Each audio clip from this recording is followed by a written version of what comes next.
Porque a gente estava na escola bíblica falando de João Batista, hein? Se ele era profeta ou não, se ele dava profecias ou não. Realmente ele é chamado de profeta na palavra. Ele não é falado, Deus não fala para ele como se fosse um profeta dele. Ele fala, você será chamado de profeta. Os outros profetas eles chamam, vocês são santos profetas meus. Então, ele era reconhecido como um profeta. Por quê? Porque naquele tempo, a gente não poderia falar também, é a mesma coisa para os apóstolos. São os dois ministérios que não existem mais hoje. Né? O ministério de profeta, de profecia, é o ministério de apóstolo. Isso não existe mais hoje, não tem mais apóstolo abrindo a igreja de Deus. A igreja é já constituída e ela vai se expandindo. É só uma coisa natural. Não há novas regras passadas por Deus para um apóstolo para falar, não, eu sou apóstolo, tenho uma missão de abrir igrejas. Assim. São missionários hoje, ou evangelistas. Naquela época, o João Batista, obviamente que ele foi anunciado 700 anos antes, falando, você falará, anunciará o caminho de Jesus que vem para tomar sobre si os pecados da humanidade. É todas essas coisas que a gente tem, que eu não vou desenvolver agora, porque você vai fazer muito mais de 10 minutos, mas que a gente conhece de Isaías no 53, no 61. Isaías é um profeta messiânico, que anunciou quase em todos os livros, não todos não, mas em muitos livros dele, capítulos dele, o Messias. Então,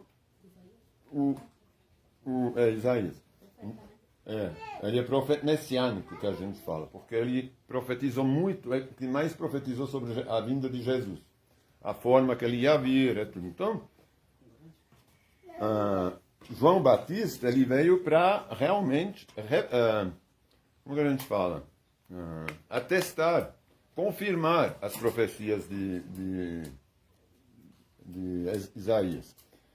Por isso que já na época ele falou, você será chamado de profeta.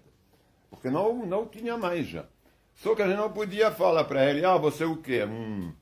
Um fariseu? É como para os apóstolos, não tinha título. Para quem era de Deus, de Jesus, que anunciava Jesus, não poderia ser um fariseu, porque eles eram debaixo da lei.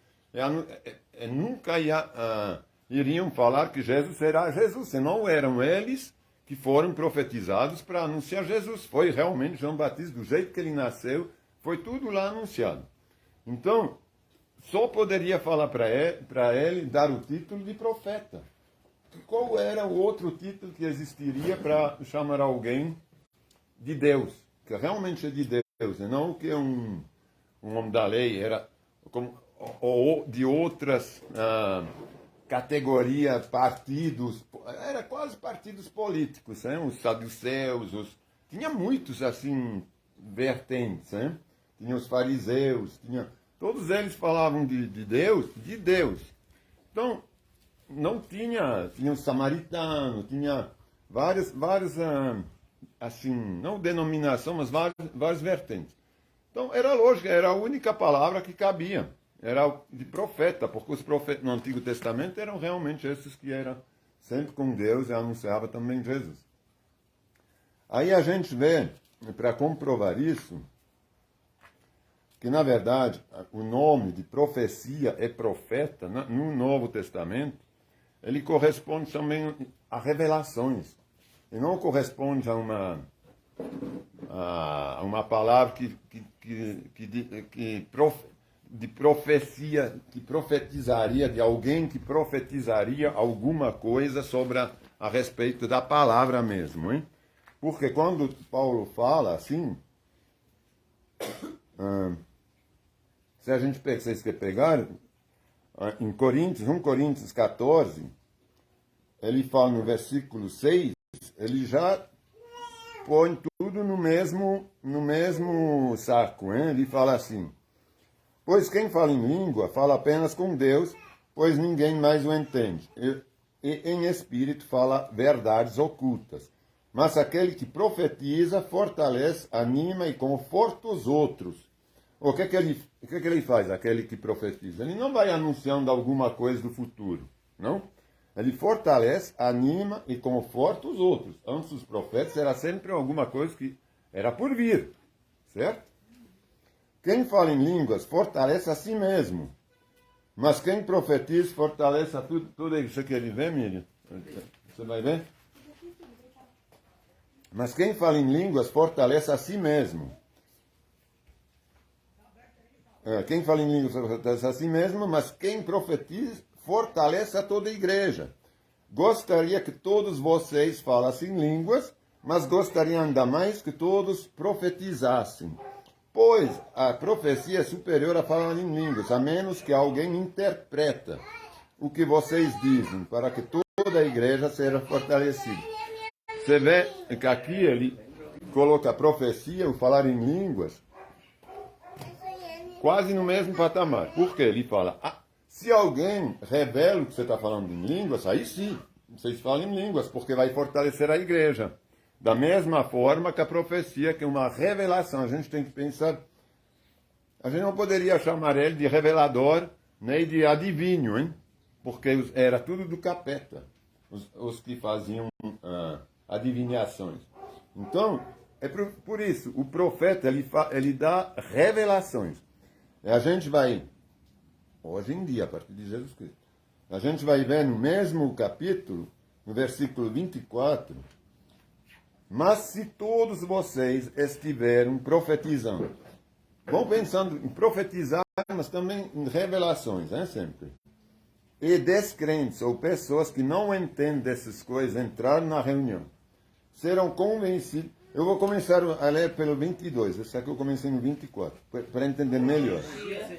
Bom dia, tudo bom? Tomou um cafezinho? Não. Quer tomar? Como você tá? Quem é esse aqui? Eu estou falando a respeito do Novo Testamento, quando falam a respeito dos profetas. Só uma palavra de abertura de culto. Quando falava de profetas, que hoje, na verdade, profetas, no sentido de profetizar coisas para a ordem da igreja, não tem mais, hein? Portanto, então no versículo 22 do capítulo 14 de Coríntios. Portanto, falar em línguas é um sinal não para os que creem, mas para os descrentes. Ainda assim, se descrentes ou pessoas que não entendem essas coisas entraram na reunião da sua igreja, ouviram todos falarem em línguas, pensaram que vocês são loucos. Então não adianta falar em línguas dentro da igreja, hein? Não é uma coisa muito bem-vinda. Quando a gente vê essas igrejas onde todo mundo fala em línguas e tudo, não é isso que a palavra está falando. Está falando, não. Falar em línguas, como eu acabei de ler, é para fortalecer a si mesmo. E não a igreja, menos que alguém interprete. Então é melhor que as pessoas tenham profecia, quer dizer, revelações, que a gente vai ver que são revelações, a menos que alguém interprete e fale assim, senão todo mundo vai pensar que vocês são loucos, porque falam em línguas que ninguém entende, não é? Agora, pensaram que vocês são loucos, mas se todos vocês estiverem profetizando ou tendo revelações, e descrentes ou pessoas que não entendem essas coisas entrarem na reunião, serão convencidos do pecado deles, hein? E julgados eles mesmos por aquilo que vocês disseram, ao ouvirem os pensamentos secretos deles serão revelados. Então, são revelações. Ele está falando de profecia. Mas aí fala, se vocês profetizam, pensamento secreto, se eu profetizo um pensamento secreto teu, que somente você sabe, de repente o que fala, não tem como saber. Então ele fala aqui. Mas se todos vocês estiverem profetizando, descrentes ou pessoas que não entendem essas coisas de falar em língua, entraram na reunião, serão convencidos do pecado e julgados por aquilo que vocês disseram. Ao ouvirem os pensamentos secretos deles, serão revelados, os pensamentos secretos deles serão revelados, e eles cairão de joelho e adorarão a Deus, declarando: de fato, Deus está aqui no meio de vocês. Então, é isso que a gente tem que entender. Que não, ninguém pode. Depois, na palavra, não tem mais no Novo Testamento absolutamente ninguém, nenhum profeta, que faz revelação em relação ao destino da igreja de Jesus Cristo. Hein? Isso não existe. Quem recebeu revelações para o futuro foi só Jesus Cristo mesmo, no seu ministério, que revelou essas coisas, que falou sobre os acontecimentos a vir no arrebatamento da igreja, e no Apocalipse, através de um anjo, o João, o mesmo João que a gente está agora lendo das cartas. Então, ele foi lá, um anjo se revelou a ele repassou para João os pensamentos de Deus. Então, são as únicas revelações que foram feitas por um anjo a João e por Jesus Cristo mesmo a nós todos. Então, foram os dois únicos profetas, entendeu? Só que ele se chama de profeta quando a gente fala de João Batista de profeta. Só para esclarecer que não há nenhuma profecia nova que João Batista deu, porque ele simplesmente cumpriu o que foi ao pé da letra, palavra por palavra, falado por Isaías 700 anos antes. Então não houve nenhuma novidade, nenhuma profecia profetizada por ele. Certo?